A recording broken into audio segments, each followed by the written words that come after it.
بسم اللہ الرحمن الرحیم۔ عبداللہ صاحب فیصل آباد سے پوچھتے ہیں، اگر موبائل ناپاک ہو جائے تو اس کو کیسے پاک کریں؟ دیکھیں، پانی گیلا کپڑا لے کے اس کو اچھی طرح ایک دفعہ پھر کپڑا دھو کے دوبارہ گیلا کر کے دوبارہ 3 دفعہ یہ عمل دہرا لیں اور اس کو اچھی طرح رگڑ بھی لیں، اور اگر پانی لگانے سے موبائل خراب ہو رہا ہے تو تھنر وغیرہ سے کر لیں، تو نجاست جب دور ہو جائے گی، غالب گمان ہو جائے گا کہ اس میں سے گندگی یا اسمیل وغیرہ ختم ہو گئی ہے تو وہ پاک ہو جائے گا۔ امریکہ سے کسی نے پوچھا ہے، میرے شوہر دوسری شادی کرنا چاہتے ہیں لیکن امریکہ میں ایک وقت میں ایک بیوی رکھنے کا قانون ہے، کیا اس صورت میں ہم امریکی کورٹ سے خلا لے سکتے ہیں تاکہ وہ دوسری شادی کر سکیں؟ میرے شوہر مجھے چھوڑنا نہیں چاہتے، میرا صرف ایک بچہ ہے اور وہ بچہ چاہتے ہیں، مگر میری میڈیکل رپورٹ کے مطابق میرے لیے ماں بننا بہت مشکل ہے، کیا اس صورت میں ہم امریکی کورٹ سے خلا لے سکتے ہیں؟ یہ بات ذہن میں رہے کہ خلا کے کاغذ پر دونوں کے دستخط کورٹ میں کروائے جاتے ہیں، اس صورت میں کیا حکم ہے؟ اپنے مسئلے میں ایک اور بات عرض کرنی تھی کہ اس خلا کا شریعہ بورڈ سے کوئی تعلق نہیں، اور خلا کے کاغذات میں لفظ طلاق بھی استعمال نہیں ہوتا، صرف یہ لکھا جاتا ہے کہ انکانٹیسٹڈ ڈیورس آف میوچول ڈیورس۔ برائے مہربانی رہنمائی فرما دیں۔ ایک بات میں نے اور پوچھنی تھی کہ ہم نے سنا ہے کہ اگر مرد ایسا کوئی ارادہ کرے تو وہ 2 گواہوں کے سامنے اپنے ارادے کو پیش کرے، کیا یہ بات صحیح ہے؟ دیکھیں، اگر امریکی کورٹ میں میاں بیوی دونوں نے، یعنی شوہر نے سگنیچر کر دیے خلا پہ، تو وہ خلا ہو جائے گا، تو دونوں کے سگنیچر سے تو بطریق اولا ہو جائے گا خلا، تو اس سے یہ ہوگا کہ ایک طلاق بائن ہوگی، آپ دونوں کا نکاح ختم ہو جائے گا، بعد میں دوبارہ جب چاہے نکاح کر لیں۔ لیکن اس تکلف کی ضرورت کیا ہے؟ اگر شوہر کو دوسری شادی کرنی ہے تو وہ کر لے دوسری شادی، اس کو رجسٹرڈ نہ کروائے امریکہ کی عدالت میں۔ وجہ اس کی یہ ہے کہ اگر وہ امریکہ کی کورٹ سے سیکنڈ میرج کرتا ہے اور پہلی کو خلا دے کے وہ کہہ دیتا ہے کہ جی یہ میری وائف نہیں ہے، تو تعلق تو انہوں نے بعد میں بھی آپ سے رکھنا ہے، نکاح تو بعد میں کرنا ہی ہے آپ سے انہوں نے، یعنی 2 گواہوں کی موجودگی میں، تو یہ کام بجائے پہلی بیوی کے ساتھ دوسری بیوی کے ساتھ کر لیا جائے۔ اور اگر یہ مسئلہ ہو کہ جی جو سیکنڈ وائف ہوگی اس سے پھر جب اولاد ہوگی تو وہ اولاد کے ڈاکومنٹ نہیں بنیں گے، تو میرا خیال ہے، مجھے جہاں تک معلومات ہیں ایسا نہیں ہے، وہاں جو گرل فرینڈ سے اولاد ہوتی ہے اس کے بھی وہی ڈاکومنٹ بن جاتے ہیں، باپ کو باپ سمجھا جاتا ہے، تو امریکہ کی عدالت اس کو گرل فرینڈ سمجھے گی، لیکن شریعت کی روشنی میں وہ بیوی ہوگی، کیونکہ باقاعدہ گواہوں کی موجودگی میں پراپر نکاح ہوا ہے۔ تو مجھے سمجھ میں نہیں آ رہا کہ اس تکلف کی ضرورت کیا ہے۔ بہرحال اگر آپ دونوں نے ایسا کر لیا اور میاں بیوی نے میوچول انڈرسٹینڈنگ سے خلا لے لیا تو وہ خلا ہو جائے گا، کورٹ کی وجہ سے نہیں ہوگا، کیونکہ مسلمانوں کے جو آئلی قوانین ہیں ان میں غیر مسلم عدالت کا فیصلہ معتبر نہیں ہوتا، یہ اجماعی مسئلہ ہے۔ البتہ کیونکہ سائن دونوں کر رہے ہیں نا اپنی مرضی سے، تو اس بیس پہ خلا ہو جائے گا، لیکن وہ خلا ایک طلاق بائن ہوگا، تو بعد میں چاہیں 2 گواہوں کی موجودگی میں دوبارہ نکاح کر لیں اور شوہر خلا کے بعد دوسری شادی کر لیں تو آپ سے دوبارہ نکاح کر لیں، تو جائز ہے یہ، لیکن مجھے یہ سمجھ میں نہیں آ رہا کہ یہ ایسا کر کیوں رہے ہیں آپ لوگ۔ بہرحال جائز ہے۔ پاکستان سے کسی نے پوچھا ہے، چوری کی لائٹ میں نماز پڑھنا کیسا ہے؟ دیکھیں، چوری کی لائٹ میں نماز پڑھنا کا نماز سے لائٹ کا براہ راست کوئی تعلق نہیں ہے۔ ہاں، چوری شدہ زمین پہ نماز پڑھ رہا ہے کوئی، غصب شدہ زمین پہ، تو وہ نماز مکروہ تحریمی ہے، کسی ناجائز قبضہ ہوا کسی زمین پہ اور اس پہ آپ نماز پڑھ رہے ہیں، کسی نے مسجد بنا دی ناجائز قبضہ کر کے، تو نماز جائز نہیں ہے وہاں۔ البتہ لائٹ کا تو نماز سے کوئی تعلق نہیں ہے نا، لائٹ ہے نہیں ہے، نماز آپ پڑھتے رہیں اپنا، تو لائٹ چوری کرنا جائز نہیں ہے، لیکن اس میں نماز کوئی پڑھ رہا ہے تو نماز پہ کوئی فرق نہیں پڑے گا۔ انڈیا نے پوچھا، میں قرآن نہیں پڑھ پا رہی ہوں، میرا دماغ اتنا تیز نہیں ہے کہ میں قرآن پڑھوں، میں چاہتی ہوں کہ میں قرآن پڑھ جاؤں، آپ کچھ ایسا عمل بتائیں کہ میں جلدی سے قرآن شریف پڑھ جاؤں، اللہ کے واسطے آپ میری مدد کرو۔ میں دل سے دعا کرتا ہوں، ماشاءاللہ آپ کا جذبہ بہت اچھا ہے، آپ کو قرآن پڑھنے کی اتنی زیادہ فکر ہے، اور یہ جذبہ قیامت کے دن کام آئے گا، آپ قرآن پڑھ پائیں یا نہ پڑھ پائیں، لیکن یہ جذبہ آپ کو انشاءاللہ قیامت کے دن فائدہ پہنچائے گا۔ باقی یہ کہ یہ بچپن میں تو جلدی پڑھ پاتے ہیں، بڑے ہو کر جب سیکھنے کی کوشش کرتے ہیں تو جلدی نہیں کور ہوتا انسان سے، تو اب آپ کوشش کریں، جتنا ہو جائے ٹھیک ہے، جو نہ ہو اللہ معاف کرنے والا ہے، تو شمار آپ کا قرآن پڑھنے والوں میں ہی ہوگا اگر آپ نے کوشش جاری رکھی، اور تو کوئی ایسا طریقہ نہیں، میں دعا ہی ہو سکتی ہے۔ انڈیا سے کسی سے پوچھا ہے، دارالعلوم دیوبند کا فتویٰ ہے کہ ناصر الدین البانی رحمہ اللہ کا تعلق اہل سنت والجماعت سے نہیں ہے، کیا ان کی تحقیقات کو نقل کرنا درست ہے؟ دیکھیں، علامہ ناصر الدین البانی کو یہ کہنا کہ اہل سنت والجماعت میں سے نہیں ہے، یہ تو میرا خیال ہے تھوڑا سا مبالغہ ہے۔ ناصر الدین البانی کے وہی عقائد ہیں جو العقیدہ الطحاویہ میں لکھے ہوئے ہیں۔ العقیدہ الطحاویہ امام طحاوی حنفی، جو حنفیوں کے مشہور محدث تھے، ان کی عقیدے کی کتاب ہے، اور اسی کا متن ہے جو پوری دنیا میں اہل سنت والجماعت فالو کر رہے ہیں، شوافع بھی، مالکیہ بھی، حنابلہ بھی، حتیٰ کہ سلفی بھی، اہل حدیث بھی، سب اسی کو فالو کر رہے ہیں کہ پڑھائی جاتی ہے۔ تو اگر وہ کوئی اس عقیدے کا حامل ہے تو اہل سنت والجماعت میں داخل ہے۔ البتہ بعض چیزوں میں علامہ البانی رحمہ اللہ کا کچھ تفرد ہے، جیسے 3 طلاق کے مسئلے کو انہوں نے ایک کہا، اور یہ عام موضوعوں پہ مسح کے قائل ہوئے، اور بہت سی چیزوں میں جمہور علماء کی انہوں نے مخالفت کی، اور دلیل بھی کوئی مضبوط نہیں تھی ان کے پاس، اس میں بڑی شدت بھی کی انہوں نے۔ تو اس طرح کی چند کوتاہیاں پائی جاتی ہیں، لیکن وہ تو بہت سے لوگوں میں پائی جاتی ہیں۔ تو ایسی چند کوتاہیوں کی بیس پہ اہل سنت والجماعت سے میرا خیال ہے خارج نہیں کیا جائے گا کسی کو۔ اگر دارالعلوم دیوبند کا یہ فتویٰ ہے بھی تو باقی مدارس کا نہیں ہے یہ فتویٰ، صرف ایک ادارے کو نہیں دیکھا جاتا۔ دارالعلوم کورنگی ہے، بنوری ٹاؤن ہے، ان حضرات کے فتویٰ میری نظر سے نہیں گزرا کہ انہوں نے ان کو اہل سنت والجماعت سے ہی خارج کیا ہو۔ البتہ تفردات بہت ہیں، اور حدیث کی تحقیق میں بھی بہت غلطیاں ہوئی ہیں علامہ البانی سے، بہت دفعہ ضعیف حدیث کو صحیح کہہ دیا، صحیح کو ضعیف کہہ دیا، اس طرح کی غلطیاں ہوئی ہیں۔ لیکن یہ کہ اہل سنت والجماعت سے بہرحال خارج نہیں کیا جا سکتا، کیونکہ ان کے بیسک عقائد، بنیادی عقائد وہی ہیں جو اہل سنت والجماعت کے۔ باقی مسائل میں تو مجتہدین کو فالو کیا جاتا ہے، مسائل میں وہ تو اگر کوئی مسائل پیش کرے جمہور سے ہٹ کے تو اس کو تو فالو ہی نہیں کیا جائے گا، کیونکہ مسائل آج کے تھوڑی ہیں، تو صحابہ تابعین سے ان پر تحقیق ہو رہی ہے، اور بہت سے مسائل پر اجماع ہو گیا، تو وہ مسائل جو مجتہدین نے وضع کر دیے انہی کو فالو کیا جائے گا۔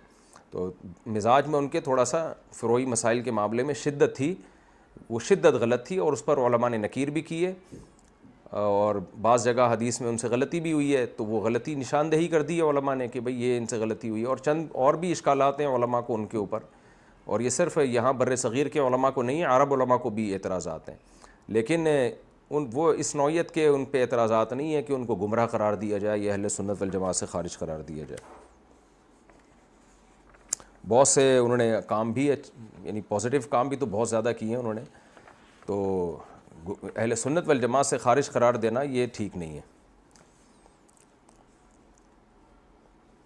محمد فیضان پاکستان سے، مفتی صاحب آپ کا ایک کلپ سنا تھا کہ پہاڑ سرک کر دوسرے کی زمین پر چلا جائے، وہ کلپ کافی تلاش کیا مگر ویڈیو نہیں مل سکی، برائے کرم رہنمائی فرما دیں کہ پہاڑ سرک کر دوسرے کی زمین پر چلا جائے تو کیا حکم ہوگا؟ وہ شناور بھائی ہوتے ہیں لاہور میں، انہوں نے کوئی ولاگ چھوٹا سا بنا لیا تھا جامعۃ الرشید میں، اس میں نے یہ بات کہی تھی کہ یعنی ہم جو علماء کی کتابوں میں پڑھتے ہیں نا، جو قدیم علماء، تو ایک ایک مسئلے کی انہوں نے تحقیق کی ہے۔ تو ہمارے پاس ایک مسئلہ آیا تھا کہ ایک آدمی کا پہاڑ سرک کے دوسرے کی زمین میں چلا گیا، تو بہت پریشان تھے کہ اس کا جواب کیا ہے، تو وہ بھی کتابوں میں مل گیا، کیونکہ یہ تو ہم نے سنا ہی پہلی دفعہ تھا، ایسا بھی ہوتا ہے پہاڑ بھی ادھر ادھر چہل قدمی کے لیے نکل جاتے ہیں۔ تو اب مجھے وہ جواب یاد نہیں کیونکہ بہت پرانا ہے، تو آپ دوبارہ سوال استفتاء جمع کرا دیں تو ہم انشاءاللہ دیکھ لیں گے اس کا جواب کیا ہے، یعنی ایک ریٹن میں نا ایک سوال بھیج دیں تو اس کا میں انشاءاللہ جواب دیکھ دوں گا کہ وہ کیا ہوگا، یعنی وہ زمین کس کی کہلائے گی، اس مٹی کس کی کہلائے گی۔ وہ اس وقت میرے ذہن میں جواب ہے نہیں، دوبارہ تحقیق کرنی پڑے گی، فتویٰ لکھا ہوا بہت پرانا ہے، وہ نکالنا پڑے گا تلاش کر کے، اب پتہ نہیں کس نام سے ہے وہ فتویٰ، کس عنوان سے ہے یہ بھی یاد نہیں ہے مجھے۔ تو اگر واقعی سچی مچی میں ایسا ہوا ہے، فرضی سوالات کے جواب تو نہیں دیے جاتے ہیں نا، واقعی سچی مچی میں کسی جگہ ایسا ہوا ہے تو آپ وہ جگہ، لوکیشن اور وہ ساری چیزیں بتا کے پوری ڈیٹیل میں آپ ایک سوال لکھ کے میرے نام سے میرے ایڈریس پہ بھیج دیں، دارالافتاء والارشاد یا تو وہاں جامعۃ الرشید بھیج دیں، دارالافتاء والارشاد جامعۃ الرشید احسن آباد کراچی، وہاں بھیج دیں آپ سوال۔ پاکستان سے کسی نے پوچھا اگر کوئی گھر بیٹھی لڑکی بزنس کرے اور اپنے بزنس کو آگے بڑھانے کے لیے اپنی پروڈکٹ کو کسی مشہور لڑکی کو بھیجے تاکہ وہ اپنے سوشل میڈیا اکاؤنٹ پر ہماری پروڈکٹ کو دوسروں کو دکھائے، تو ایسے میں اس مشہور لڑکی کے ہاتھ یا آواز یا چہرہ دوسروں کو دکھتا ہو تو اس کا گناہ ہم پر ہوگا یا نہیں؟ جبکہ وہ مشہور لڑکی پہلے سے اپنے چہرے اور آواز کی تصاویر اور ویڈیوز وغیرہ اپنے اکاؤنٹ پہ ڈالتی ہے. وہ تو چونکہ پہلے سے ڈال رہی ہے, وہ گناہ کر ہی رہی ہے, تو آپ کو اس میں گناہ نہیں ہوگا. آپ اس سے یہ کہتے ہیں بھائی جہاں اتنی پروڈکٹ لوگوں کو دکھا رہی ہو تو میری یہ خوشبو یا میری یہ پروڈکٹ بھی لوگوں کو دکھا دو, تو اس سے جو انکم ہوگی وہ حرام نہیں ہوگی. باقی وہ دوسری لڑکی کر غلط رہی ہے, اس کو چاہیے کہ یہ کام چھوڑ دے. وہ سلمان عمران بہار انڈیا سے, مکان کی بنیاد رکھنے کا کوئی مسنون طریقہ ہو تو بتا دیں. بھائی مکان کی بنیاد جیسے چاہو رکھ لو, بسم اللہ پڑھو اور اللہ سے دعا مانگو اور مکان کی بنیاد رکھ لو. بلکہ بنیاد رکھنے سے پہلے یہ سوچ لیا کرو کہ ایک دن ابھی جو یہ کھدائی ہو رہی ہے نا مکان کی, کل بہت جلد میری قبر کی بھی کھدائی ہونے والی ہے, تو بنیاد میں سریا اتنا ڈالو جتنا میری ہڈیوں میں سریا ہے. تو ڈالیں سریا اچھی طریقے سے, ایسا نہ ہو کل گر آ جائے کسی کے اوپر, لیکن سوچ لیا کریں کہ اپنی ہڈیوں کا سریا تو ختم ہو رہا ہے, قبر میں جانے والے ہیں. یہ مسنون طریقہ ہو گیا نا. نبی صلی اللہ علیہ وسلم کی سنت ہے ہر عبرت کے موقع پہ عبرت حاصل کرنا اور لوگوں کو توجہ دلانا. تو مکان کی جب بنیادیں کھدیں تو یہ عبرت کا موقع ہے. ایسے موقع پہ یہ سوچیں کہ آج اس دیوار کی کھدائی ہو رہی ہے, زمین کھد رہی ہے, کل بالکل اسی اسٹائل میں میری قبر بھی کھدے گی. یہ سوچیں اور کدال لے کے مکان کی بنیاد شروع کر دیں. اچھا بھائی, پاکستان سے کہتے پوچھے, نماز میں پڑھی جانے والی صورتوں کو ترتیب سے پڑھنا ضروری ہے کیا؟ سورۃ الناس کے بعد سورہ فلق نہیں پڑھ سکتے کیا؟ کسی بڑی صورت کی درمیان میں سے کچھ آیتیں پڑھ سکتے ہیں؟ تو صورتوں کو ترتیب سے پڑھنا ایک سنت ہے صحابہ کرام کی. جب سے مصحف عثمانی وجود میں آیا تو صحابہ کرام پھر اسی ترتیب سے پڑھا کرتے تھے, اور صحابہ اور خلفائے راشدین کی سنت کو فالو کرنے کا نبی نے ہمیں حکم دیا ہے. اس لیے سورہ ناس کے بعد سورہ فلق نہ پڑھیں, بلکہ سورہ فلق پہلے پڑھیں, سورہ ناس بعد میں پڑھیں. لیکن پھر بھی اگر کسی نے الٹا پڑھ لیا, سورہ ناس پہلے سورہ فلق بعد میں, تو بھی کوئی حرج نہیں ہے, نماز ہو جائے گی. جان کر ایسا نہیں کریں, بہتر یہی ہے. بڑی صورت کے درمیان میں سے کچھ آیتیں پڑھ سکتے ہیں, لیکن بہتر یہ ہے کہ ہر رکعت میں ایک پوری صورت پڑھی جائے, یا ایک صورت کو 2 رکعتوں میں تقسیم کر دیا جائے. تو بہرحال یہ بھی جائز ہے بڑی صورت کے درمیان میں سے کچھ آیتیں. لیکن آج کل ائمہ حضرات نے سنت قرات کا اہتمام ہی ختم کر دیا ہے. فجر کی نماز میں سورہ حجرات سے لے کے سورہ بروج, جس کو طوال مفصل کہا جاتا ہے, یہ پڑھنی چاہیے. ظہر میں بھی انہی میں سے پڑھنا چاہیے. عصر اور عشاء میں سورہ بروج سے لے کر سورہ بینہ لم یکن الذین کفروا یہاں تک پڑھنا چاہیے. ان صورتوں میں سے یعنی پوری صورت پڑھنی چاہیے عصر اور عشاء میں, اور اس کو کہتے ہیں قصار اوساط مفصل. اور مغرب میں پڑھنا چاہیے سورہ بینہ سے سورہ ناس تک, جس کو کہتے ہیں قصار مفصل. آج کل تو ائمہ کبھی کہاں سے پڑھ رہے ہیں, کبھی کہاں سے پڑھ رہے ہیں. ٹھیک ہے, کبھی کبھار ٹھیک ہے, لیکن نام معمول اس کا بنانا چاہیے جو سنت قرات ہے. خاتون صاحب انڈیا سے پوچھتی ہیں, کیا نماز پڑھتے ہوئے درمیان میں بال کھل جائیں تو کیا نماز ہوگی؟ اگر تھوڑی دیر تک کھلے رہیں, سر جو ہے نا 1/4 سر کھل گیا اور ایک رکن کے بقدر یعنی 3 دفعہ سبحان ربی الاعلیٰ اتنی دیر تک کھلا رہا 1/4 سر, تو پھر جو ہے اس سے نماز ٹوٹ جائے گی, دوبارہ پڑھنی پڑے گی. اور اگر تھوڑے بہت بال کھل جائیں تو فوراً ڈھانپ لیں ان کو, یہ بھی غلط ہے, لیکن ڈھانپنا لازم ہے. پاکستان سے کسی نے پوچھا ہے, عدت کے وقت کا اعتبار کب سے کیا جائے گا؟ انتقال کے وقت سے, یا جنازے کو لے کر تب سے, یا پھر نماز جنازہ کے وقت سے اعتبار کیا جائے گا؟ کسی کے شوہر کا انتقال 26 جون کو ہوا تو ان کی عدت کب ختم ہوگی؟ عورت کو جب اطلاع ملی کہ اس کے شوہر کی ڈیتھ ہو گئی ہے, اس پر فوراً لازم ہے کہ وہ اپنے گھر چلی جائے. ہسپتال میں شوہر کا منہ دیکھنے بھی نہیں جا سکتی وہ, کیونکہ اللہ تعالیٰ نے شوہر کی موت کے بعد سے ہی عورت کو عدت کا حکم دیا ہے. عدت تو کاؤنٹ ہو گئی جب شوہر کی ڈیتھ ہو گئی, جیسے ہی جس وقت ڈیتھ ہوئی ہے اس کے 4 مہینے 10 دن تک عدت چلے گی. تو اب عورت جہاں بھی ہو اس پر لازم ہے کہ وہ فوراً اپنے گھر پہنچے وہ, اور عدت شروع کر دے وہ. آج کل کیا ہوتا ہے کہ اطلاع ملی کہ جی شوہر کا انتقال ہو گیا تو فوراً خواتین ہسپتال بھاگی میت دیکھنے کے لیے. میت کو گھر میں لایا جائے, عورت کو دکھا دیا جائے اس کے شوہر ہے تو گھر میں لایا جائے, عورت اپنے شوہر کو دیکھ لے, لیکن عورت نہ جائے گی وہاں. یا جیسے اطلاع ملتی ہے خواتین کو شوہر کی موت کی, وہ گھر سے باہر نکل کے رونا دھونا شروع کر دیتی ہیں, رشتہ داروں کے جا رہی ہیں. تو یہ بالکل غلط حرکت ہے, بالکل جائز نہیں ہے. اللہ تعالیٰ کے حکام کو فالو کرنا لازم ہے.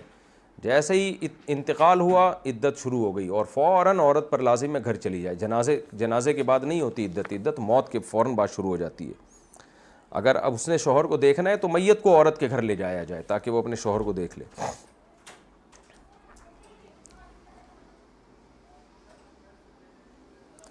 پاکستان سے کسی نے پوچھا ہے کیا 6 کلموں کو قرآن یا حدیث میں کوئی ثبوت ہے؟ دیکھیں یہ جو 6 کلمے ہیں نا، یہ کلموں کا تو ثبوت ہے، ان کے نمبر جو 6 لوگوں نے لگا دیے، پہلا کلمہ، دوسرا کلمہ، تیسرا کلمہ، یہ نمبر ثابت نہیں ہے. ایسے کلمے بہت سارے ہیں جو اللہ کی حمد و ثنا پر ہے، 6 نہیں ہو سکتا، 20-25 ہوں. تو یہ چونکہ زیادہ اہم تھے اس لیے علماء نے ان کو ایک جو ہے جمع کر کے ان کو نمبر دے دیے، اور عوام کو یاد کرنے میں تاکہ آسانی ہو تو اس لیے نمبر دے دیے کہ بھئی 1 نمبر، 2 نمبر، 3 نمبر. لیکن اس کا، ان نمبروں کا قرآن و حدیث سے ثبوت نہیں ہے. لیکن اس عمل کو بدعت نہیں کہا جائے گا، اس لیے کہ جیسے یہ جو چوتھا کلمہ کہا جاتا ہے نا، لا الہ الا اللہ وحدہ لا شریک لہ لہ الملک ولہ الحمد یحیی و یمیت وہو حی لا یموت وہو علی کل شیء قدیر، اس کی بہت بڑی فضیلت ہے حدیث میں.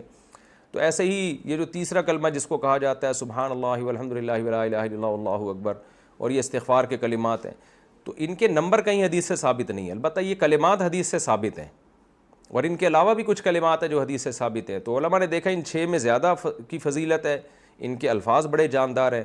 تو عوام کو یاد کرانے کے لیے علماء نے نمبر دے دیے. جیسے تبلیغ میں 6 نمبر ہوتے ہیں نا، اب ان نمبروں کو تو حدیث سے کوئی ثبوت نہیں ملے گا، لیکن وہ جو 6 نمبروں میں باتیں کی جاتی ہیں وہ تو ساری قرآن و حدیث سے ثابت ہیں. اقرا میں مسلم ہے، اور جو بھی ہے تبلیغ والے جو بیان کرتے ہیں اللہ سے ہونے کا یقین وغیرہ وغیرہ. تو یہ جو 6 نمبر ہیں نا، 6 کلمے ہیں، یہ بھی ایسے ہی ہیں. تو یہ کلمے کے نمبر حدیث سے ثابت نہیں ہے، یہ علماء نے لوگوں کی آسانی کے لیے ہر ایک کو ایک نمبر دے دیا تاکہ لوگ یاد کر لیں. تو بعض چیزیں تعلیم کی آسانی کے لیے لوگوں کو، تاکہ لوگوں کے لیے اس کا سیکھنا آسان ہو جائے، اس لیے اس کو مینیج کرنے کے لیے ایسے نمبر دے دیے جاتے ہیں.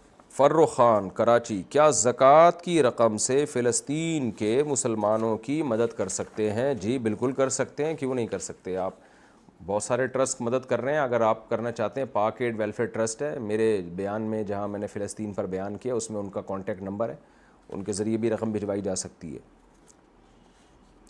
پاکستان سے کسی نے پوچھا تہجد پڑھنے کا بہترین وقت کون سا ہے؟ 2 بجے، 3 بجے یا 4 بجے؟ دیکھیں ہر ملک میں تہجد کا الگ وقت ہوتا ہے. سب سے بہتر وقت یہ ہے کہ رات کو 6 حصوں میں ڈیوائیڈ کریں. یعنی آپ یہ دیکھیں عشاء کا ٹائم کس وقت شروع ہو رہا ہے اور صبح صادق کا ٹائم کس وقت شروع ہو رہا ہے.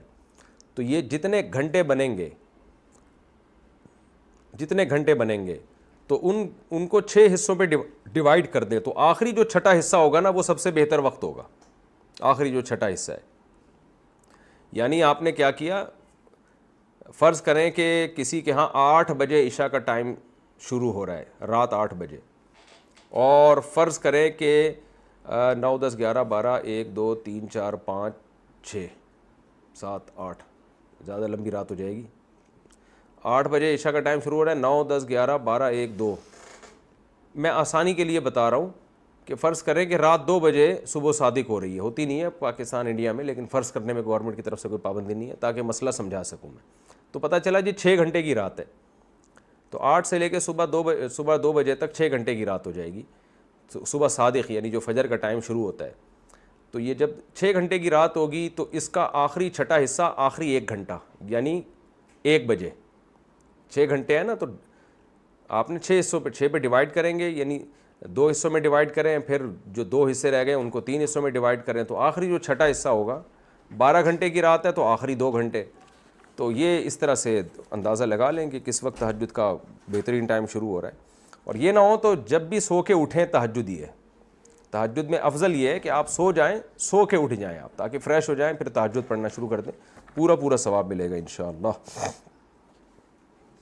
جاوید صاحب یو پی انڈیا سے پوچھتے ہیں میں بیمار ہو گیا، ہسپتال میں داخل ہوا، خون کی کمی ہوئی تو ڈاکٹر نے کافر کا خون چڑھا دیا، تو یہ خون جائز ہے یا ناجائز؟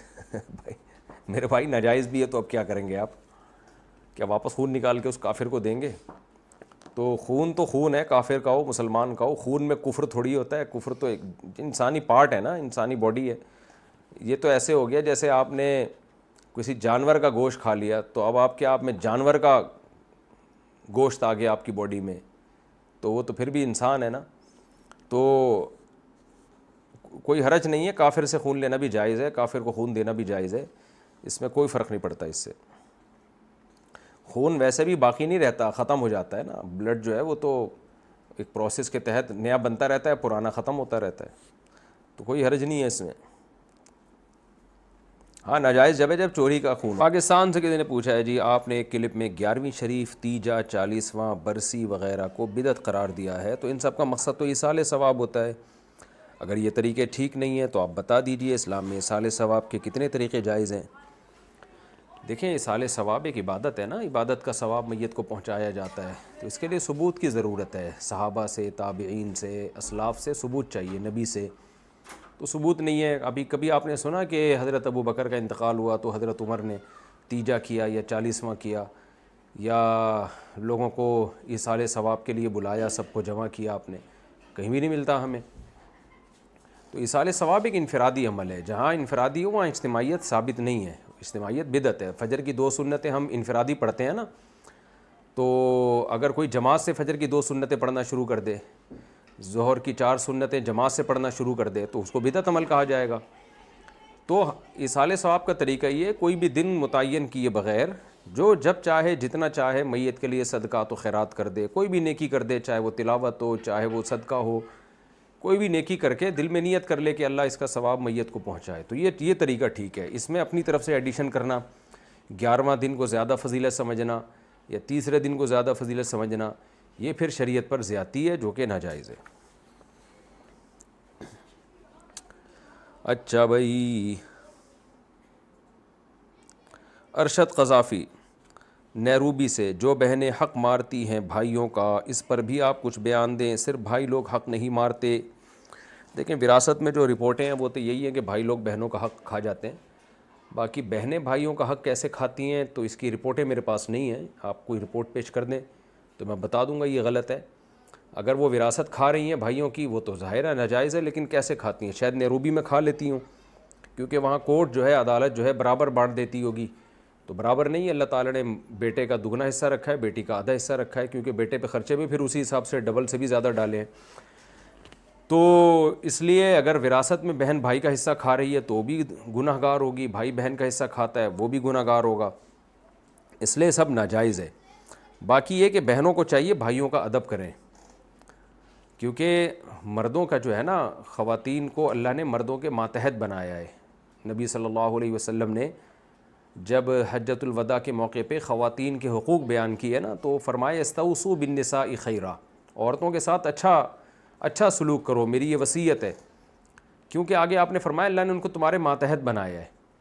اب خواتین مردوں کی ماتحتی سے آزاد ہو گئی ہیں اور وہ چاہتی ہیں کہ مرد ہمارے ساتھ اچھا سلوک کرے، تو وہ پھر بغاوت والا معاملہ ہو جاتا ہے گھروں میں۔ بھائی کو پتہ ہے کہ بہن نے میری ماننی ایک بھی نہیں ہے، کوئی ادب ہی نہیں ہے، کوئی تمیز ہی نہیں، بھائی کو کوئی رسپیکٹ ہی نہیں دے رہی ہے، آنکھوں میں آنکھیں ڈال کے بات کرتی ہے، تو وہ بھی پھر وفا کرنا چھوڑ دیتے ہیں، وہ بھی پھر غموں میں اور مشکلات میں پوچھنا چھوڑ دیتے ہیں۔ مرد کو اللہ نے ایسا بنایا ہے کہ اگر بہن کی طرف سے یا عورت کی طرف سے اس کو تھوڑی سی محبت مل جائے نا، تھوڑا سا کڑوی کسیلی وہ مرد کی برداشت کر لے، تو مرد اپنی عورت کی خاطر جان دے دیتا ہے، چاہے وہ بیوی ہو، بہن ہو، بیٹی ہو، وہ کماتا ان کے لیے، ساری زندگی ان کے لیے کھپا دیتا ہے، ان کی جائیدادوں کی فکر، ان کی شادیوں کی فکر، یہ مرد اس میں کھپ جاتے ہیں۔ لیکن اگر اس کے پتہ چل جائے نا، یہ بات بیٹھ جائے کہ یہ بدتمیز ہے، یہ میری آنکھوں میں آنکھیں ڈال کے بات کرتی ہے، میری اطاعت اس میں ذرہ برابر بھی نہیں ہے، تو پھر مرد بھی انڈیویجول ہو جاتا ہے، عورت بھی انڈیویجول ہو جاتی ہے، آپس کے رشتے ختم ہو جاتے ہیں۔ پھر مرد کہتا ہے اپنا کماؤ کھاؤ اور خود بھی کوئی فکر نہیں کرتا، جاؤ جہاں جو مرضی کرنا ہے کرو۔ تو ریلیشن جیسے یورپ میں ختم ہو گئے نا، تو ہمارے یہاں بھی یہ ریلیشن ختم ہو رہا ہے۔ تو سب اپنی ذمہ داریاں پوری کریں گے تو محبت کا ریلیشن بنے گا، زندگی اچھی گزرے گی۔ ذمہ داریاں پوری نہیں کریں گے تو ریلیشن نہیں بنے گا۔ اب ذمہ داریاں اللہ نے مردوں اور عورتوں پر ایک جیسی نہیں ڈالی ہیں، عورتوں پر الگ قسم کی ذمہ داریاں، مردوں پر الگ۔ یورپ، امریکہ اور کفر نے کیا کیا، دونوں پہ ایک جیسی ذمہ داریاں ڈال دی ہیں، تو نقصان ہوگا اس کا، نیچر سے آپ بغاوت کر رہے ہیں۔ تو خواتین کو گھروں میں چاہیے کہ بھائیوں کا احترام کریں اور یہ سمجھیں کہ یہ ہمارے ذمہ دار ہیں، تو اللہ نے ان کو بڑا بنایا تو ہمیں بھی ان کو رسپیکٹ دینی چاہیے۔ کبھی اونچ نیچ ہو جائے تو برداشت کریں، آگے سے زبان نہ چلائیں۔ اور مرد کو چاہیے وہ محبت کا معاملہ کرے اپنے ماتحتوں سے، اپنی محبت کا معاملہ کرے، خاص طور پر بہن اگر بڑی ہے وہ تو ماں کی جگہ ہوتی ہے، اس کو تو رسپیکٹ دینا ضروری ہے۔ تو باقیوں کے جو ہے وہ نگرانی بھی کرے، لیکن ان کے خیال کرے، ان کو خرچ کرے ان کے اوپر۔ تو یہ ہے حساب کتاب. لیکن آج کل یہ سب چیزیں مارکیٹ میں شارٹ ہو رہی ہیں. ڈرامے فلمیں دیکھ دیکھ کے, ڈراموں فلموں میں لڑکیوں نے دیکھ لیا ہے کہ مردوں کی آنکھوں میں آنکھیں ڈال کے بات کرو, اگر ایک تھپڑ لگایا تو تم کھینچ کے 2 تھپڑ لگا دو. یہ ڈراموں میں سکھایا جا رہا ہے, تو اس سے ریلیشن ختم. مرد کا تھپڑ لگانا غلط ہے, لیکن اگر لگا دیا تو اب یہ نہیں کہ عورت بھی آگے سے تھپڑ لگائے, سمجھائے اس کو, بڑوں کو ڈالے بیچ میں کہ بھائی یہ کیوں اس نے تھپڑ مارا ہے مجھے, کیونکہ آگے سے وہ بھی تھپڑ لگا دے گی تو پھر معاملے خراب ہونا شروع ہو جائیں گے. مرد کو پھر بہت زیادہ وہ محسوس ہوتی ہے. پھر خواتین جواب میں کہتی ہیں کہ عورت کی عزت نہیں ہے. بھائی سب کی عزت ہے, لیکن دونوں کی عزت کا طریقہ الگ الگ ہے. تو الرجال قوامون علی النساء, سرپرست اور سربراہ جو اللہ نے بنایا وہ آدمیوں کو بنایا ہے. اچھا بھائی, سہارنپور انڈیا سے, شوہر کی کمائی میں بیوی کا کتنا حصہ ہوتا ہے؟ دیکھیں, شوہر جتنا مرضی کماتا ہو, اس کی کمائی میں بیوی کا الگ سے کوئی حصہ نہیں ہے. اس کے ذمے, شوہر کے ذمے واجب ہے کہ بیوی کو اس کے اسٹینڈرڈ کی زندگی دے, جو اس کے خاندان کا اسٹینڈرڈ ہے اس کے حساب سے بیوی کو وہ لیونگ اسٹینڈرڈ ویسا دے. مثال کے طور پر لڑکی جس خاندان سے ہے اس خاندان میں گھر میں اے سی بھی ہوتا ہے, اس خاندان میں گوشت کھایا جاتا ہے, دالیں بہت ہی کم پکتی ہیں, لگژری لائف ہے, تو مرد کے ذمہ لازم ہے کہ اگر اس کی آمدن اتنی ہے تو وہ لگژری لائف دے. بلکہ اگر لڑکی جس گھر سے آئی ہے اس گھر میں نوکر چاکر بھی تھے, لڑکیاں کام نہیں کرتی تھیں, تو مرد کے ذمہ یہ بھی لازم ہے کہ نوکر خادم کا بھی انتظام کر کے دے. تو اور اگر بیوی کا اسٹینڈرڈ ایسا تھا کہ وہ درمیانے درجے کے اسٹینڈرڈ کی تھی تو مرد پہ لازم ہے کہ وہ درمیانے درجے کا اسٹینڈرڈ دے اس کو, یہ تو واجب ہے. باقی اس سے اوپر کی لائف اگر مرد دے, یعنی بیوی کا اسٹینڈرڈ جو اپنے ماں باپ کے گھر میں تھا وہ لو تھا, لیکن مرد اس کو اور زیادہ اچھا اسٹینڈرڈ دیتا ہے, تو یہ بہت اچھی بات ہے. نبی صلی اللہ علیہ وسلم فرمایا, جیسا خود کھاتے ہو بیوی کو پہناؤ, بیوی کو کھلاؤ, جیسا خود پہنتے ہو بیوی کو پہناؤ. باقی یہ مرد پہ لازم نہیں ہے کہ وہ اپنی تنخواہ بیوی کو بتائے اور پھر اس میں بیوی کا شیئر ہو کہ بھی آدھی مجھے دینی ہے, آدھی خود رکھنی ہے, یا ساری مجھے دینی ہے. تو وہ مرد کے اور میاں بیوی کے آپس کی انڈرسٹینڈنگ پر ہے. اگر وہ ٹھیک ہے آپس میں, بعض مرد میں نے دیکھے لا کے پوری تنخواہ بیگم کو پکڑا دیتے ہیں, اس سے پھر مانگتے رہتے ہیں. تو آپس کی میوچل انڈرسٹینڈنگ سے اگر ایسا ہو رہا ہے تو ٹھیک ہے, لیکن لازم اس میں سے کچھ بھی نہیں ہے, کیونکہ خواتین اس بیس پہ مردوں سے لڑتی ہیں, کہتی ہیں اپنی تنخواہ بتاؤ, کہاں کہاں خرچ کر رہے ہو, اپنی بہنوں پہ کیوں خرچ کر رہے ہو, اپنی اماں کو اتنا کیوں دے دیتے ہو, بھائی کو کیوں دے دیتے ہو, سارا مجھے لا کے دو. یہ غلط ہے بھائی. آپ کو آپ کے حصے کا جو مل رہا ہے, جو آپ کا بنیادی ضروری نان نفقہ ہے, اگر وہ آپ کو مل رہا ہے تو پھر آپ کو اس سے کوئی غرض نہیں ہونی چاہیے کہ مرد باقی کہاں خرچ کر رہا ہے.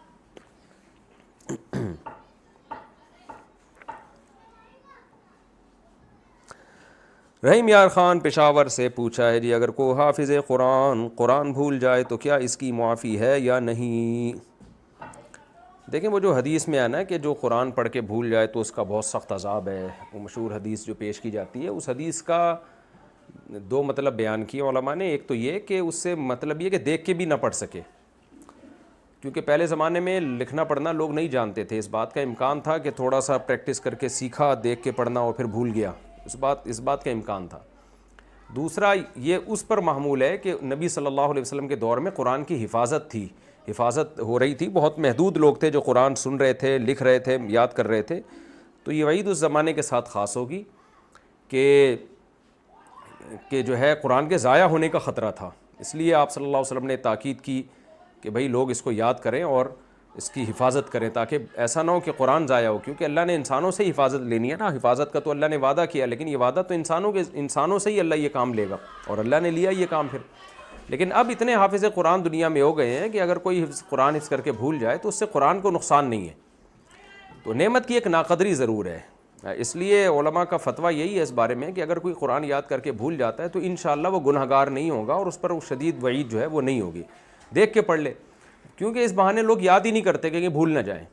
اگر کوئی قرآن یاد کر کے بھول جائے نا تو پھر بھی یہ ان لوگوں سے اچھا ہے جنہوں نے یاد کیا ہی نہیں ہے, کیونکہ پھر بھی یہ قرآن روانی سے پڑھ سکتا ہے. ایک دفعہ جب آپ نے حفظ کر لیا نا تو آپ دوبارہ آسانی سے حفظ بھی کر سکتے ہیں. نمبر 2, دیکھ کے بھی روانی سے پڑھ سکتے ہیں. جنہوں نے حفظ نہیں کیا ہوتا وہ دیکھ کے بھی روانی سے نہیں پڑھ سکتے, اور جو حفظ کر کے بھول بھی جاتے ہیں تو بھی بہت سا حصہ پھر بھی آٹومیٹیکلی یاد رہتا ہے. کوئی آیت اگر پڑھی جائے تو ان کو اگلا حصہ آیت کا یاد آ جاتا ہے. تو اس لیے قرآن حفظ کرنا بہرحال بہتر ہے. اس خوف سے حفظ نہ کرنا کہ میں کہیں بھول نہ جاؤں, یہ ٹھیک عمل نہیں ہے. لہذا آپ یاد کریں, بے شک بعد میں بھول جائیں, کوشش کریں نہ بھولیں. اللہ نے اتنی پیاری نعمت, اتنی بڑی نعمت دی, اس کا بھول جانا ناقدری ضرور ہے بہرحال. کہ اللہ نے اتنی بڑی نعمت دی اور آپ نے اس کی ناقدری کی. ناقدری ضرور ہے لیکن اس چکر میں یاد ہی نہ کرنا یہ ٹھیک عمل نہیں ہے. یاد کریں اور کوشش کریں اس کو یاد رکھنے کی. انڈیا سے کسی نے پوچھا ہے مفتی صاحب میں ایک لڑکی کو 10 سال سے جانتا ہوں. سبحان اللہ. ہمارے درمیان کوئی بات چیت نہیں تھی لیکن 1 مہینے پہلے ہم دونوں نے اپنی پسند ایک دوسرے کے سامنے ظاہر کر دی. 10 سال سے جانتے تھے اور پسند آج ظاہر کیے. بہت زبردست. 10 سال سے کیا کر رہے تھے میرے بھائی؟ خالی اس کے بارے میں معلومات اکٹھی کر رہے تھے. کہہ رہے ہیں اور ہم دونوں شادی کرنا چاہتے ہیں. میری امی تو راضی ہیں مگر ابا نہیں مان رہے. ہاں وہ لڑکی گھر جوڑ کر چلنے والی لڑکی ہے. اتنا جانتے ہیں آپ اس کے بارے میں, نالج بہت ہے ماشاء اللہ آپ کو. مجھے نمازی پرہیزگار بنانے میں اس کا بہت بڑا ہاتھ ہے. کیسی رپورٹیں آ رہی ہیں یار سامنے. میں اس سے وعدہ کر چکا ہوں. میں ابا سے کیسے بات کروں کہ وہ مان جائیں؟ میرے لیے کیا مشورہ ہے آپ کا؟ ابا سے کیسے بات کروں کہ وہ مان جائیں میرے بھائی؟ ابا سے ایسے بات کریں جیسے آپ مجھ سے بات کر رہے ہیں. ابا کو بتائیں ابا میں 10 سال سے اس کو جانتا ہوں. اس لڑکی نے مجھے نمازی پرہیزگار بنایا اور مجھے نمازی پرہیزگار بنانے میں اس کا بہت بڑا ہاتھ ہے اور میں اس سے وعدہ بھی شادی کا کر چکا ہوں اور وہ بھی مجھ سے شادی کرنا چاہتی ہے. پوری رپورٹ جو آپ نے مجھے پیش کی ہے یہ ابا کو پیش کر دیں. سامنے کہتے ہوئے ڈرتے ہیں تو پرچی لکھ کے ابا کے تکیے کے نیچے رکھ دیں. صبح دیکھیں یا تو شادی ہو جائے گی یا آپ مارکیٹ سے شارٹ ہو جائیں گے, آر یا پار. دیکھو اباؤں کو منانے کے لیے میرے سے رابطہ نہیں کیا کرو. ہر ایک کے ابا کا مختلف قسم کے مزاج ہوتے ہیں. کوئی کس طریقے سے مانتا ہے, کوئی کس طریقے سے مانتا ہے. میں دعا ہی کر سکتا ہوں کہ اللہ کرے کہ آپ کے ابا راضی ہو جائیں. انڈیا سے کسی نے پوچھا ہے مجھ سے روز کوئی نہ کوئی گناہ ہو جاتا ہے. گناہ کرنے کے بعد میں اللہ سے کہتا ہوں اے اللہ میں نے گناہ کیا مجھے معاف کر دے. کیا بار بار گناہ معاف ہو جاتا ہے؟ اگر سچی توبہ کی جائے تو بار بار گناہ کرنے سے بھی بار بار معاف ہو جاتا ہے. لیکن جب توبہ کریں تو گناہ سے اپنے آپ کو دور ہٹائیں اور سوچیں کیوں ہو رہا ہے گناہ, کیا اسباب ہیں. کسی اللہ والے بزرگ سے رابطہ کریں, ان کو اپنا گناہ بتائیں جی مجھ سے یہ گناہ ہو رہا ہے. کسی صحیح دیندار عالم سے, بزرگ سے جو واقعی سنتوں کی پیروی کرتے ہوں, بدعتی نہ ہوں, ان سے اصلاحی تعلق قائم کریں اور اپنی اصلاح کروائیں. یہ ٹھیک نہیں ہے بار بار گناہ کا ہونا, لیکن بہرحال توبہ کرنی پڑے گی آپ کو. روہیل پاکستان سے مفتی صاحب میرا سوال یہ کہ آپ نے کلپ میں فرمایا تھا کہ نماز میں سورتوں کو ترتیب سے پڑھنا ضروری ہے. اگر کوئی شخص ترتیب سے صورتیں نہ پڑھے تو کیا نماز ہو جائے گی؟ میں نے ایسا کچھ نہیں فرمایا کہ ضروری ہے. میں نے کہا تھا کہ پڑھنا چاہیے. ایسے نماز ہو جاتی ہے ترتیب سے پڑھے بغیر بھی, لیکن بہتر نہیں ہے, کراہت ہے اس میں, ترتیب سے پڑھنی چاہیے. انڈیا سے کسی نے پوچھا اگر والدین علم دین حاصل کرنے کی اجازت نہ دیتے ہوں تو کیا گھر سے بھاگ سکتے ہیں؟ دیکھیں اگر آپ اپنے والدین کے اکلوتے بیٹے ہیں, والدین کو یہ ڈر ہے کہ اگر یہ دین کے علم میں لگ گیا تو کمائے گا کہاں سے, اور کوئی وسائل نہیں ہے ہمارے پاس, اور پھر ماں باپ کو ضرورت بھی ہو, تو پھر تو آپ ماں باپ کی اطاعت کریں, کیونکہ پھر ایسا نہ ہو کل وہ لوگوں کے سامنے بھیک مانگیں اور بڑے مسائل کھڑے ہو جائیں, ان کے علاج معالجے کی ضرورت ہی پوری نہ ہو. لیکن اگر گھر میں کمانے والا کوئی موجود ہے تو پھر آپ انڈیپینڈنٹ ہیں, یعنی شریعت نے اجازت دی ہے لڑکے کو کہ وہ ڈاکٹر بنے یا انجینئر بنے یا عالم بنے یا تجارت کرے, تو اس میں ماں باپ کی مان لینا ثواب ضرور ہے لیکن واجب نہیں ہے. البتہ عالم بننے میں تو یہ تو دین کا علم ہے, اس میں تو ماں باپ کی ماننے میں کوئی ثواب بھی نہیں ہے.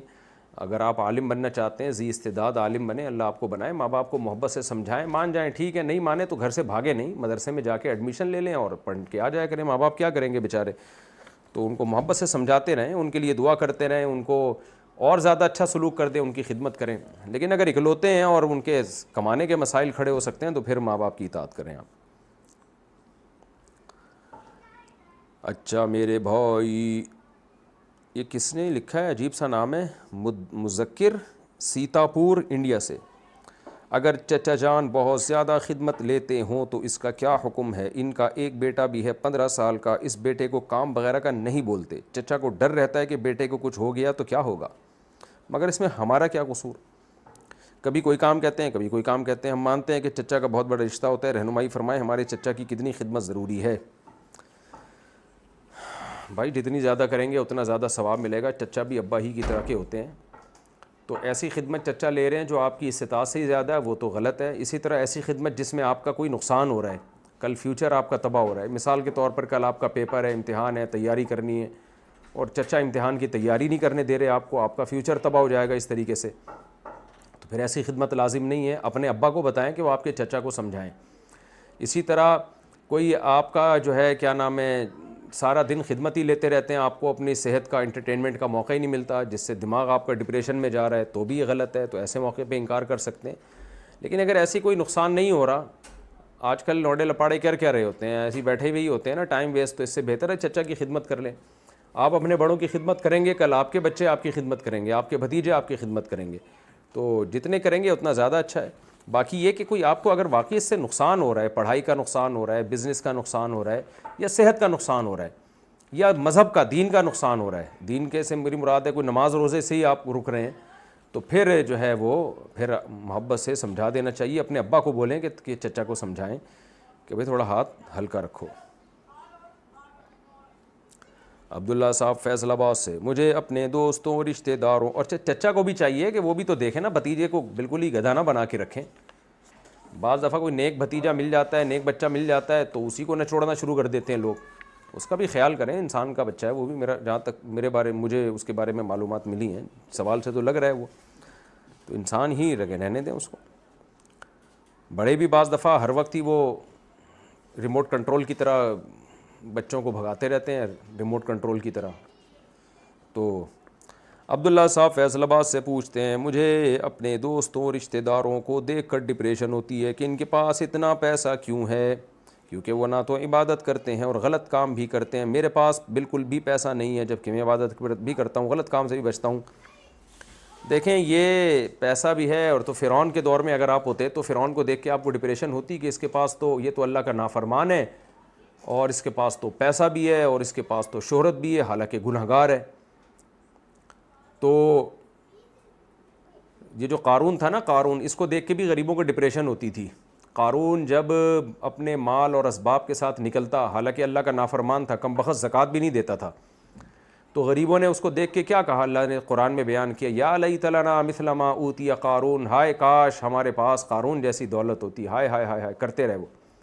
قرآن کہتے جب ہم نے اس کو دھسایا ہے نا زمین میں, تو وہی غریب جو اس کو دیکھ کے حسرت کرتے تھے, کہتے تھے وہی کہ ان اللہ یبسط الرزق لمن یشاء, بھائی اللہ جس کو چاہتا ہے روزی دے دیتا ہے. یہ روزی دینا کوئی اس کی علامت نہیں ہے کہ اللہ خوش ہے اور یہ نیک آدمی ہے اور یہ کامیاب ہے, یہ سکسیزفل انسان نہیں ہے, یہ تو برباد ہو گیا. اللہ کا شکر ہے اللہ نے ہمیں ایسی دولت نہیں دی, ہمیں جان چھڑا کے رکھی. تو آپ بھی اللہ کا شکر ادا کریں, آپ کو نیکی اور اطاعت کی توفیق مل رہی ہے. اور قارون کو جب دیکھا نا غریبوں نے, اور کہا کہ ہائے ہائے کاش ہمارے پاس اتنا پیسہ ہوتا, تو قرآن کیا کہتا ہے, اہل علم جو تھے نا اس دور کے, انہوں نے کیا کہا کہ وَيْلَكُمْ ثَوَابُ اللَّهِ خَيْرٌ لِمَنْ آمَنَ وَعَمِلَ صَالِحًا, تم تباہ ہو جاؤ, کیسی باتیں کر رہے ہو. جو نیک اعمال پہ اللہ آخرت میں ثواب دے گا وہ زیادہ بہتر ہے اس دنیا سے. یہ تو ختم ہونے والی دنیا ہے نا. تو قارون اور فرعون ختم ہو گئے, تو آج کے مالدار بھی ختم ہو جائیں گے, تو اس میں ڈپریشن کس بات کی بھائی. انڈیا میں کہتے ہیں نا ڈپریشن کاہے کی. میں بھی اب وہ جدہ میں جاتا ہوں نا, ادھر ادھر انڈیا, اور وہ انڈیا تو نہیں گیا ابھی, بہت دل چاہتا ہے, اور مسقط میں اور عرب کنٹریز میں اور دوسری دنیا میں تو انڈین بہت ملتے ہیں. تو وہ انڈین زبان بھی, میری زبان پہ انڈین الفاظ بھی آہستہ آہستہ آ رہے ہیں. آجو باجو میں دیکھو بھائی کوئی ہے تو نہیں, اس طرح کی باتیں کرتے ہیں وہ. تو اس طرح کاہے کی ٹینشن ہے بھائی, آپ کو کاہے کی ٹینشن ہے. آپ کو تو چاہیے کہ تھوڑی دیر میں یہ سب مر جائیں گے, تھوڑے دنوں میں آپ دیکھ لینا, آپ بھی مر جاؤ گے, یہ بھی قبر میں پڑے ہوں گے, آپ ساتھ والی قبر میں ہوں گے. جتنے کیڑے آپ کی لاش پہ اتنے ہی کیڑے ان کی لاش پہ ہوں گے. تھوڑے دن کی کھیل کہانیاں ہیں. ثواب اللہ خیر لمن آمن وعمل صالحا, آخرت کا بدلہ وہ جو نیک اعمال کرے گا اس کے لیے بہتر ہے. موسیٰ علیہ السلام مسکین اور غریب تھے, اور فرعون موسیٰ علیہ السلام کو تانے دیا کرتا تھا کہ میں بہتر ہوں یا یہ مسکین جن کے پاس پیسہ ہی نہیں ہے. تو پتہ چل گیا فرعون کو کہ کون بہتر ہے. تو انجام والعاقبۃ للمتقین, ہمیں یہ دعا سکھائی گئی ہے کہ انجام جو ہے وہ پرہیزگاروں کے لیے بہتر ہے. تو اپنے آجو باجو میں دیکھیں, آپ کو بہت سے مالدار نظر آئیں گے, لیکن جب ان کی موت کا وقت ہوتا ہے اور ہارٹ اٹیک ہوتا ہے, تو آپ دیکھو کیا حال ہوتا ہے ان لوگوں کا, کیسے چیخ رہے ہوتے ہیں. تو اس لیے پھر میں دوبارہ بولوں گا کہ جب سب نے مرنا ہے تو کاہے کا غم بھائی. اچھا بھائی, پاکستان سے کسی نے پوچھا ہے, میرے ماموں سودی بینک میں کام کرتے ہیں, اور جو ہمارا فلیٹ کا کرایہ آتا ہے وہ میرے ماموں کے بینک اکاؤنٹ میں آتا ہے. ہاں ہاں, تو جو ہمارے پاس پیسے آئیں گے وہ حلال ہوں گے یا حرام ہوں گے؟ بھائی آپ کا پیسہ تو حلال ہوگا نا, چاہے ماموں کے جو اکاؤنٹ میں ہی آتا ہو آپ کا پیسہ، ٹھیک ہے، آپ کا پیسہ تھوڑی حرام ہے۔ خاتون صاحبہ نے انڈیا سے پوچھا ہے، کئی سالوں سے گھر سے میری بہت ساری چیزیں چوری ہوتی ہیں، کیا معاملہ ہے، میں کیا کروں؟ مجھے کیا پتا بھائی کیا معاملہ ہے۔ تو انڈیا سے آپ نے پوچھا ہے، کوئی گھر کا چور ہے، یوں سمجھ لیں، خفیہ چپکے سے کیمرے لگا دیں، جن چڑیل بھوت نہیں کر رہے یہ کام، یہ تو میں بتا دوں۔ آجو باجو میں دیکھیں کوئی ہوگا، آجو باجو میں ہی نکلے گا کوئی بندہ، جب گھر سے چوریاں ہوتی ہیں تو آجو باجو میں ہی کوئی بندہ چھپ کے بیٹھا ہوا ہوتا ہے جو یہ کام کر رہا ہوتا ہے۔ خفیہ کیمرے لگا دیں، چپکے سے لگائیں ورنہ کیمرہ بھی چوری ہو جائے گا۔ پاکستان سے کسی نے پوچھا ہے، میرے دوست کا کہنا ہے کہ دنیا میں مکافات، اچھا بعض دفعہ جو چوری کر رہا ہوتا ہے وہی پوچھ بھی رہا ہوتا ہے کہ پتہ نہیں کون چوری کر رہا ہے، تو میں آپ پہ الزام نہیں لگا رہا، لیکن ویسے میں نارملی بتا رہا ہوں کہ بعض دفعہ بندہ خود چوری کر رہا ہوتا ہے مختلف چیزیں، اور پھر پریشان ہوتا ہے انکوائری میں، یار پتہ نہیں کون چوری کر رہا ہے۔ میرے ساتھ ایک دفعہ ایسا ہوا کہ ایک دفعہ کیا ہوا، میری ایک چیز چوری ہوئی، میں وہ چیز نہیں بتاؤں گا ورنہ وہ چور سمجھ جائے گا، مفتی صاحب نے تو مجھے معاف کر دیا تھا، اب دوبارہ میرا مسئلہ اٹھا لیا اور لوگوں کو بھی پتہ چل جائے گا۔ مسجد سے میری ایک چیز چوری ہوئی، بڑی قیمتی چیز تھی، تو جو چور تھا نا وہ سب سے زیادہ فکر مند تھا، ایف آئی آر بھی وہی کٹوا رہا ہے اور ٹینشن بھی وہی، بعد میں پتہ چلا کم بخت یہی چور تھا۔ تو بہرحال خفیہ کیمرے لگائیں۔ پاکستان سے کسی نے پوچھا ہے، میرے دوست کا کہنا ہے کہ دنیا میں مکافات عمل ہوتا ہے، اگر باپ نے زنا کیا ہوگا تو اس کی بیٹی کے ساتھ بھی یہ سب کچھ ہوگا، اس کے بارے میں آپ کا خیال ہے؟ بالکل غلط بات ہے بھائی، باپ کی سزا اللہ بیٹی کو نہیں دیں گے۔ ہاں یہ ضرور ہے کہ باپ زانی ہے اور بچوں کو پتہ چلتا ہے تو بچوں پہ اس کے برے اثرات آتے ہیں، وہ بھی بے حیا بن جاتے ہیں بعض دفعہ، تو اس لیے باپ نے اگر خدا نخواستہ بدکاری کی ہے اپنی بدکاری کو چھپائے وہ، تاکہ بچوں پہ برے اثرات منتقل نہ ہوں۔ تو اور عفت اور ہاں یہ ضرور ہے کہ جو نیک لوگ ہوتے ہیں ان کی اولاد کو بھی اللہ تعالیٰ اس کے تقوی کی برکتیں عام طور پر عطا فرماتے ہیں، یہ بھی قاعدہ کلیہ نہیں ہے لیکن عموماً ہوتا ہے، اس بچوں کو فائدہ ہوتا ہے ماں باپ کے تقوی کا۔ نیلوفر دہلی سے، 1-2 دن کے بعد مجھے خلا ملنے والی ہے۔ یہ خلا مذکر لفظ ہے، لوگوں نے اس کو مؤنث بنا دیا، خلا ملنے والا ہے، خلا ہوتا ہے، خلا ہوتی نہیں ہے۔ ہمارے جو پنجاب کے لوگ ہیں وہ بہت سارے اردو میں مذکر الفاظ کو انہوں نے مؤنث بنا دیا ہے۔ میل جمع ہوا ہوتا ہے، جمی ہوئی نہیں ہوتی۔ کرکٹ کھیلا جاتا ہے لیکن آج کل کھیلی جا رہی ہے، گیم کھیلا جاتا ہے لیکن وہ بھی کھیلی جا رہی ہے۔ تو پنجاب والوں نے اردو پہ بہت کام بھی کیا ہے، بڑے بڑے شاعر ادیب سارے پنجاب میں گزرے ہیں، اور جتنی پنجاب والوں نے اردو پہ محنت کی ہے نا، اردو کو پروموٹ کیا، اتنا خود شاید اردو اسپیکنگ نے بھی نہیں کیا ہوگا، لیکن اس کے باوجود چونکہ ان کی مدر لینگویج نہیں ہے تو کچھ غلطیاں ان کی زبان میں رہ گئی ہیں، اس کی وجہ سے بہت سے اردو کے الفاظ مؤنث ہو گئے۔ تو خلا بھی ہونے والا ہے، خلا 5 یا 6 دن کے بعد مجھے مینسز شروع ہوں گے، تو پوچھنا یہ ہے کہ خلا کے 2-4 دن بعد جو حیض آئے گا تو وہ خلا کی عدت میں شمار ہوگا یا نہیں؟ خلا کے بعد جب 3 مینسز مکمل آ کے گزر جائیں، چاہے اگلے دن سے ہی مینسز آنا شروع ہوں، تو وہ جو ہے وہ عدت کاؤنٹ ہو جائے گی، پورے ہو جائیں گے۔ اور 3 حیض کے بعد کتنے دن عدت اور پوری کرنی ہوگی؟ بس 3 حیض ہی عدت ہے یہ، لیکن جب شوہر نے خلا کے پہ سائن کر دیا ہوگا، شوہر خلا نامے پہ سائن نہیں کرتا تو پھر خلا صحیح نہیں ہوتا، اس میں پھر دیکھا جاتا ہے، پھر وہ کسی دارالفتہ میں علماء کے پاس وہ کیس بھیجیں، وہ بتائیں گے کہ یہ نکاح فسخ ہوا ہے کہ نہیں ہوا، لیکن اگر شوہر نے سائن کر دیے پھر بہرحال خلا ہو جائے گا۔ احمد نقیب غفران نئی دہلی سے، کیا خنزیر کے بالوں سے بنے ہوئے جوتے صاف کرنے والے برش کا استعمال جائز ہے؟ نہیں، جائز نہیں ہے، خنزیر کے بالوں کا برش بھی آپ کسی طرح سے استعمال نہیں کر سکتے۔